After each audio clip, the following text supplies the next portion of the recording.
When Ethan Maddox got down on one knee, I thought I'd finally have a moment that was mine. It happened on a quiet Sunday afternoon in the Pisgah forest where the trees arch overhead like a cathedral. No crowd, no hidden photographer, just us and the kind of silence that holds something sacred. Ethan, my partner of 7 years, held out a simple ring. No diamonds, just a vintage band I'd once admired in a small antique shop. I said yes without hesitation. I didn't cry. I just felt still, like everything in my life had finally landed where it belonged. The next day, I called my mother, Lynette Hale. She lives about an hour away in Statesville, retired from teaching now, mostly concerned with garden club meetings and my younger half-sister Harper. I thought she'd be thrilled, maybe even cry. Instead, after the first few pleasantries, she said, "Have you told Harper yet? You know how fragile she is lately." That was it. Not congratulations. Not, "Tell me everything." Just a soft sigh and a name that wasn't mine. Harper Hale is 25, my mother's daughter with her second husband. She's a lifestyle influencer, or at least she was. After a very public breakup with her Instagram husband last summer, she vanished from social media for weeks. The last time we spoke, she'd posted a teary-eyed video about betrayal and healing in private. So, yes, I suppose in my mother's mind, my engagement came at an inconvenient time. For Harper. I paused, waiting for my mother to say more. She didn't. I remember staring at the phone, wondering what was worse, that she saw my joy as a threat, or that she genuinely didn't notice I was hurting. I brushed it off. I told myself maybe she was just caught off guard. Maybe she'd come around. Maybe she'd remember this was my life, my moment, and not Harper's. But deep down, I already knew. That call wasn't just a letdown, it was a warning. For the next few weeks, I tried to move past that call. I let myself believe it was just an awkward moment, a poorly timed response. I convinced myself my mother was simply trying to protect Harper, but that eventually she'd celebrate with me. Ethan and I started planning. We booked a February wedding at a small lodge in Boone, North Carolina, somewhere peaceful, nestled in the mountains, surrounded by friends who didn't need to be convinced I mattered. We picked burgundy and ivory as our colors. Simple flowers, good food, a guest list of 70, intimate, intentional. Then Harper announced her engagement. It was exactly 5 weeks after mine. Her post went viral, her on a rooftop holding hands with a man I'd never seen before, the caption, "When you know, you know." January can't come fast enough. His name was Drew, apparently a DJ based out of Charlotte. They'd met at a launch party 2 months prior. I didn't say anything. I didn't say anything when she booked a venue at a modern rustic winery not 15 miles from ours. I didn't say anything when I found out she'd hired the same florist I'd been working with for weeks. And I didn't say anything when she posted a picture of a gown strikingly similar to the one I'd already picked, right down to the lace back and cap sleeves. People started messaging me. "Wait, didn't you already choose that dress style? Isn't that your venue?" I smiled. I said it was just a coincidence. I gave her the benefit of the doubt, like I always had. But inside, something twisted. Not jealousy, not even anger. It was that familiar ache, the one you feel when your place in the family is not just overlooked, but actively overwritten. Harper had always had a flair for drama. As kids, she once told our teacher I hit her just because she didn't like the grade I got. At 16, she crashed our neighbor's car and let me take the blame until my stepfather caught her lying. Still, I held my tongue. She got married in January in a lavish, over-filtered ceremony streamed live on her social media channels. I watched 15 minutes of it, then closed the screen. 6 weeks later, they separated. 2 weeks after that, she filed for divorce. Drew had cheated with her best friend, no less. It was messy, public, humiliating. I didn't gloat. I didn't say a word. I texted her. Once. Just, "I'm sorry you're hurting. If you need anything, I'm here." She never replied. She didn't need comfort. She needed a villain. And I was always cast too easily in that role. By early November, Ethan and I had finalized nearly everything for the wedding. The venue was booked. The deposits were paid. We'd mailed out the invitations, each one sealed by hand, with names written in the same cursive I'd practiced since junior high. I remember feeling finally at peace. Like maybe despite the tension the drama had quieted. That lasted 48 hours. I got the call on a Thursday morning. It was my mother, and that in itself was strange. She rarely called. Texts maybe, once a month at best, but this time she dialed directly. "Hi, sweetheart," she began. Her tone was overly sweet, like someone about to ease you into bad news. I was folding laundry when she asked, "So, you're really going through with the wedding?" I hesitated. "Of course. Everything's set." There was a long pause. Then that sigh. "I've come to recognize it. It's the sound of a boundary about to be crossed." "Well," she said slowly, "I've been thinking about Harper, and I really think you should reconsider." I blinked. Reconsider what? She took a breath. Everything. The timing. The size of it. Maybe just do something smaller. A church ceremony, close family only. Keep it quiet. She's still grieving Juliana. You know that. Grieving Harper's whirlwind marriage had ended just over a month ago. She hadn't lost a spouse of 20 years. She'd gotten burned in a relationship she'd rushed into against every warning sign, but apparently my mother now saw her as a widow. "Mom," I said carefully, "we've been planning this for nearly a year. It's not about Harper. She's hurting."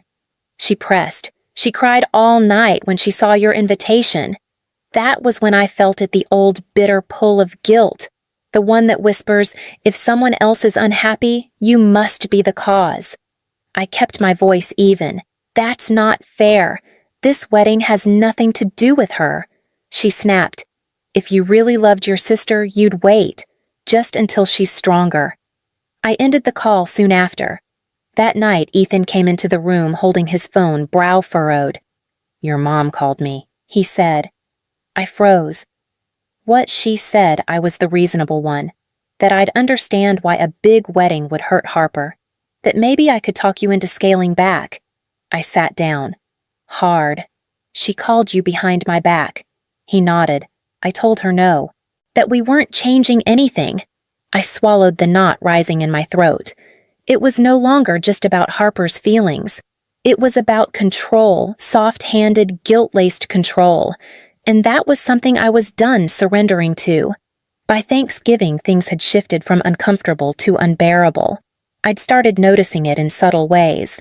A cousin who used to call every few weeks stopped replying to texts. My Aunt Denise, usually the first to ask about wedding updates, sent me a vague message. Maybe just give Harper space. She's been through so much. It was the phrase everyone kept repeating. She's been through so much, as if that somehow made my engagement a personal attack. Then came the whispers. My cousin Megan, bless her, had been quietly keeping me informed. Harper's been calling people she told me in a low voice over the phone. "She's saying you picked your wedding date just to rub salt in the wound. That you always try to one-up her." I felt like I'd been punched. I hadn't spoken to Harper in weeks.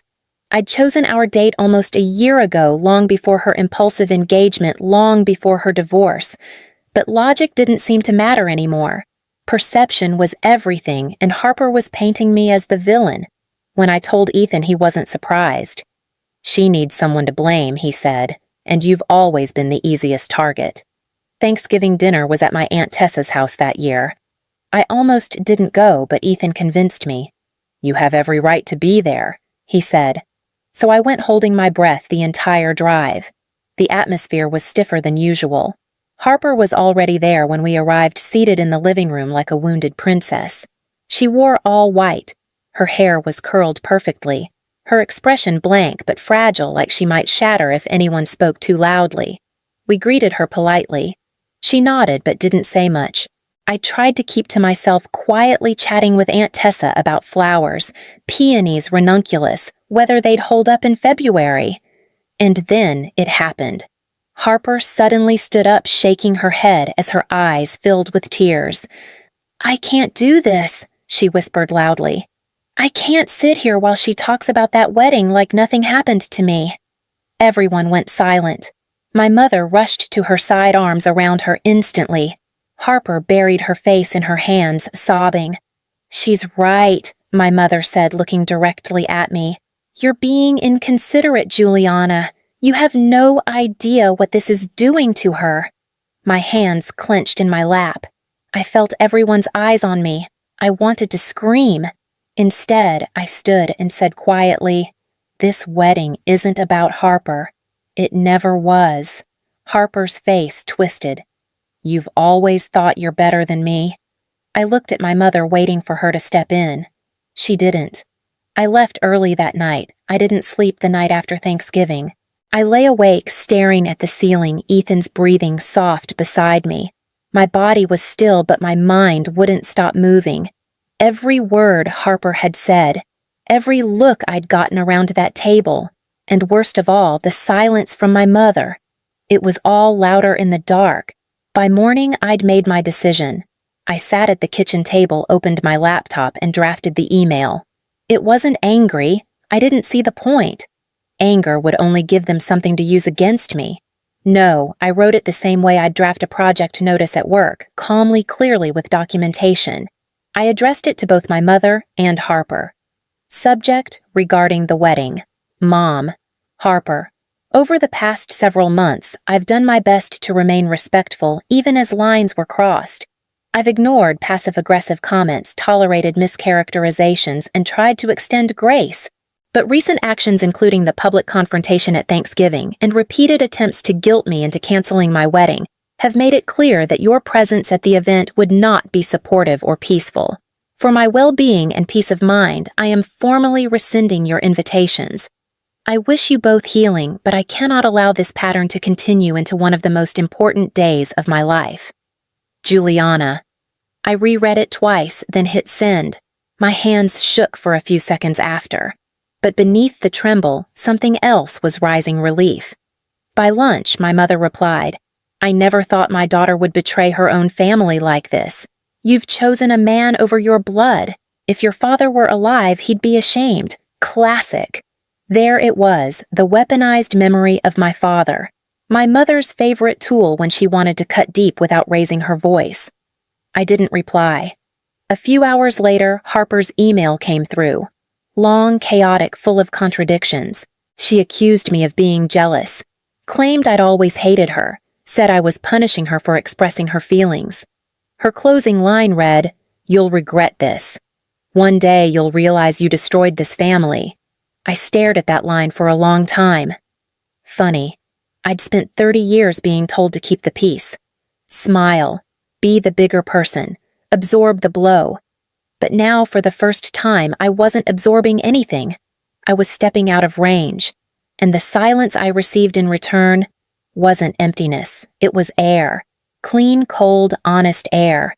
Sometimes peace doesn't come from fixing the noise. It comes from walking away from the people who keep making it. It happened late one evening, about a week after I sent the uninvited email. Ethan and I were curled up on the couch, half watching a cooking show, half finalizing vendor payments. It was the first calm night we'd had in weeks. Then Ethan's phone buzzed. He glanced at it and immediately stiffened.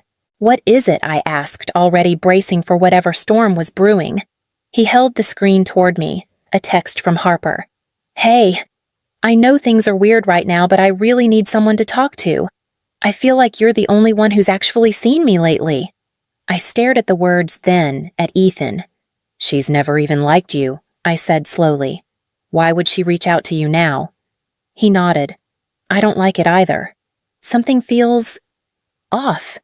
We agreed not to reply, but over the next 3 days, she kept texting, each message more intimate, more carefully manipulative. "You've always been kind to me. Juliana doesn't understand what I've been through. Sometimes I wonder if things would have been different if we'd met first." Ethan never answered a single one. He showed me every message. We screenshotted everything. Then came the final one. "I know it's wrong, but I can't stop thinking about you. I think there's something between us, Ethan. Please don't pretend there isn't." I felt a strange stillness settle over me.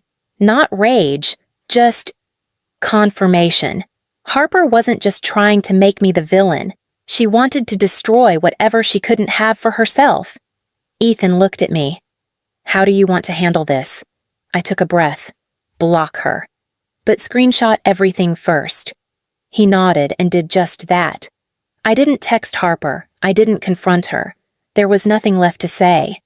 Instead, I opened my email attached to the screenshots and sent them to my mother along with a brief note. I hope this helps you understand why Harper is no longer welcome at the wedding. I won't be discussing this further. My mother responded within an hour. You're misinterpreting her pain. You're making this all about you. And in that moment, I knew she wasn't just unwilling to see the truth. She needed to ignore it, because otherwise she'd have to admit what she'd raised. There's a kind of silence that protects you more than any apology ever could. The morning of the wedding was quiet in the most beautiful way. The mountain air was cold and clean, the early snow dusting the trees like powdered sugar.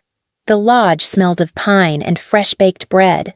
My dress hung by the window, soft ivory against the light.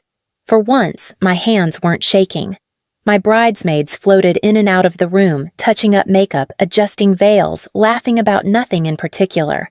I let their voices wash over me like music. Ethan and I had decided on a first look before the ceremony. When I stepped out into the garden and saw him waiting there, I forgot the months of stress, the messages, the whispers, the long nights. All I saw was him. This was our day. Finally. Or so I thought. 30 minutes before the ceremony, Amanda, my maid of honor, rushed into the bridal suite. Her face was pale. "You're not going to believe this," she said. "Your mom and Harper are here." I blinked. What? How they showed up at the gate. Security stopped them, but they're refusing to leave. "Your mom is crying," Harper's yelling. I sat down very slowly. "What are they saying?" Amanda hesitated. "Your mom's telling the staff she just wants to see her daughter get married." Harper's louder. "She's saying you're a cold-hearted narcissist and destroying the family." For a second, I almost stood up, almost walked out there to give them a piece of my mind. But then I stopped.